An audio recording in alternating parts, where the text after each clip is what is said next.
The Telltale Harp by Edgar Allen Poe. Narrated by Ricardo Pierre-Louis. True. Nervous. Very, very dreadfully nervous I had been and am. But why will you say that I am mad? The disease had sharpened my senses, not destroyed, not dulled them. Above all was the sense of hearing acute. I heard all things in the heaven and in the earth. I heard many things in hell. How, then, am I mad? Hearken and observe how healthily, how calmly I could tell you the whole story. It is impossible to say how first the idea entered my brain, but once conceived, it haunted me day and night. Object there was none, passion there was none. I loved the old man. He had never wronged me. He had never given me insult. For his gold I had no desire. I think it was his eye. Yes, it was this. He had the eye of a vulture, a pale blue eye with a film over it. Whenever it fell upon me, my blood ran cold, and so by degrees, very gradually, I made up my mind to take the life of the old man, and thus rid myself of the eye forever. Now this is the point. You fancy me mad? Madmen know nothing. But you should have seen me. You should have seen how wisely I proceeded, with what caution, with what foresight, with what dissimulation I went to work. I was never kinder to the old man than during the whole week before I killed him. And every night, about midnight, I turned the latch of his door and opened it, oh, so gently. And then, when I had made an opening sufficient for my head, I put in a dark lantern, all closed that no light shone out, and then I thrust in my head. Oh, you would have laughed to see how cunningly I thrust it in. I moved it slowly, very, very slowly, so that I might not disturb the old man's sleep. It took me an hour to place my whole head within the opening, so far that I could see him as he lay upon his bed. Would a madman have been so wise as this? And then, when my head was well in the room, I undid the lantern cautiously. Oh, so cautiously, for the hinges creaked. I undid it so much that a single thin ray fell upon the vulture eye. And this I did for 7 long nights. Every night, just at midnight. But I found the eye always closed. So it was impossible to do the work. For it was not the old man who vexed me, but his evil eye. And every morning, when the day broke, I went boldly into the chamber and spoke courageously to him, calling him by name in a hearty tone, and inquiring how he has passed the night. So you see, he would have been a very profound old man, indeed, to suspect that every night, just at 12, I looked in upon him while he slept. Upon the 8th night, I was more than usually cautious in opening the door. A watch's minute hand moves more quickly than did mine. Never before that night had I felt the extent of my own powers, of my sagacity. I could scarcely contain my feelings of triumph. To think that there I was, opening the door, little by little, and he not even to dream of my secret deeds or thoughts. I fairly chuckled at the idea, and perhaps he heard me, for he moved on the bed suddenly, as if startled. Now you may think that I drew back, but no. His room was as black as pitch with thick darkness, for the shutters were close-fastened through fear of robbers, and so I knew that he could not see the opening of the door, and I kept pushing on it steadily. I had my head in and was about to open the lantern when my thumb slipped upon the tin fastening, and the old man sprang up in bed crying out, "Who's there?" Kept quite still and said nothing. For a whole hour I did not move a muscle, and in the meantime I did not hear him lie down. He was still sitting up in the bed listening, just as I have done, night after night, hearkening to the death watches in the wall. Presently I heard a slight groan, and I knew it was the groan of mortal terror. It was not a groan of pain or of grief, Oh no, it was the low, stifled sound that arises from the bottom of the soul when overcharged with awe. I knew the sound well, many a night, just at midnight, when all the world slept. It welled up from my own bosom, deepening with its dreadful echo the terrors that distracted me. I say I knew it well. I knew what the old man felt, and pitied him, although I chuckled at heart. I knew that he had been lying awake ever since the first slight noise, when he had turned in the bed. His fears had been ever since growing upon him.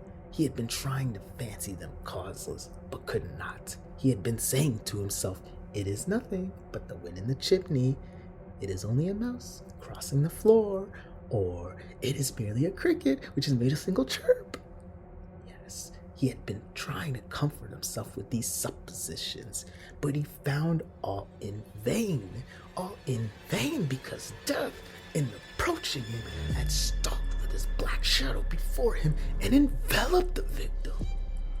And it was the mournful influence of the unperceived shadow that caused him to feel, although he neither saw nor heard, to feel the presence of my head within the room. When I had waited a long time, very patiently, without hearing him lie down, I resolved to open a very, very little crevice in the lantern. So I opened it. You cannot imagine how stealthily, until, at length, a simple dim ray, like the thread of a spider, shot out from the crevice and fell full upon the vulture eye.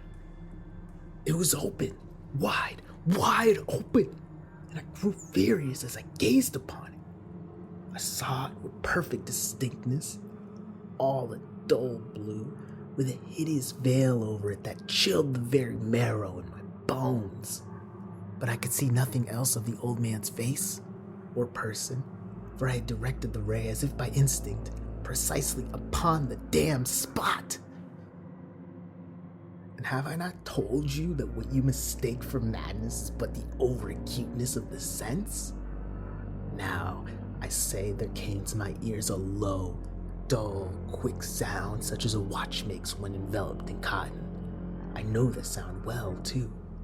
It was the beating of the old man's heart. It increased my fury, as the beating of a drum stimulates the soldier into courage. But even yet I refrained and kept still. I scarcely breathed. I held the lantern motionless. I tried how steadily I could maintain the ray upon the eye. Meantime, the hellish tattoo of the heart increased. It grew quicker and louder every instant. The old man's terror must have been extreme. It grew louder, I say louder every moment. Do you mark me well? I have told you that I am nervous. So I am.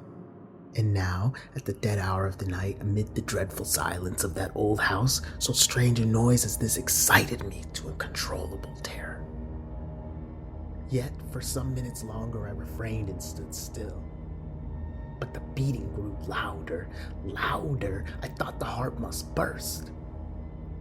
And now a new anxiety seized me. The sound would be heard by a neighbor. The old man's hour had come. With a loud yell, I threw open the lantern and leaped into the room. He shrieked once only.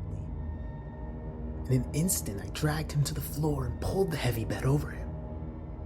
I then smiled gaily to find the deed so far done. But for many minutes, the heart beat on with a muffled sound. This, however, did not vex me. It would not be heard through the wall. At length it ceased. The old man was dead. I removed the bed and examined the corpse. Yes, he was stone dead. I placed my hand upon the heart and held it there many minutes. There was no pulsation. He was stone dead. His eye would trouble me no more. If you still think me mad, you will think so no longer when I describe the wise precautions I took for the concealment of the body. The night waned and I worked hastily, but in silence. First of all, I dismembered the corpse. I cut off the head, and the arms, and the legs. I then took up 3 planks from the flooring of the chamber and deposited all between the scantlings. I then replaced the board so cleverly, so cunningly, that no human eye, not even his, could have detected anything wrong. There was nothing to wash out, no stain of any kind, no blood spot whatever. I had been too wary for that. A tub had caught all. When I had made an end of these labors, it was 4 o'clock, still dark as midnight. As the bell sounded the hour, there came a knocking at the street door. I went down to open it with a light heart, for what had I now to fear? There entered 3 men who introduced themselves with perfect suavity as officers of the police. A shriek had been heard by a neighbor during the night. Suspicion of foul play had been aroused. Information had been lodged at the police office, and they, the officers, had been deputed to search the premises. I smiled, for what had I to fear? I bade the gentleman welcome. The shriek, I said, was my own in a dream. The old man, I mentioned, was absent in the country. I took my visitors all over the house. I bade them search well. I led them at length to his chamber. I showed them his treasures, secure, undisturbed. In the enthusiasm of my confidence, I brought chairs into the room and desired them here to rest from their fatigues, while I, myself, in the wild audacity of my perfect triumph, placed my own seat upon the very spot beneath which reposed the corpse of the victim. The officers were satisfied. My manner had convinced them. I was singularly at ease. They sat, and while I answered cheerily, they chatted of familiar things. But ere long, I felt myself getting pale and wished them gone. My head ached, and I fancied a ringing in my ears. But still they sat and still chatted. The ringing became more distinct. It continued and became more distinct. I talked more freely to get rid of the feeling, but it continued and gained definiteness until, at length, I found that the noise was not within my ears. No doubt I now grew very pale, but I talked more fluently and with a heightened voice, yet the sound increased, and what could I do? It was a low, dull, quick sound, much such a sound as a watch makes when enveloped in cotton.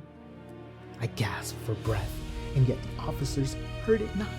I talked more quickly, more vehemently, but the noise steadily increased.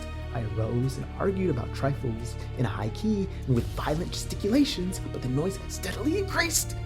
Why would they not be gone? I paced the floor to and fro with heavy strides, as if excited to fury by the observations of the men, but the noise steadily increased. Oh God, what could I do? I foamed, I raved, I swore. I swung the chair upon which I had been sitting and grated it upon the boards, but the noise arose over all and continually increased. It grew louder, louder, louder. And still the men chatted pleasantly and smiled. Was it possible they heard not? Almighty God, no, no. They heard. They suspected. They knew. They were making a mockery of my horror. This I thought, and this I think, but anything was better than this agony. Anything was more tolerable than this derision. I could bear those hypocritical smiles no longer. I felt that I must scream or die, and now, again, hark, louder, louder, louder, louder. Villains! I shrieked. Dissemble no more. I admit the deed. Now tear up the planks. Here. No, here. It is the beating of his hideous heart.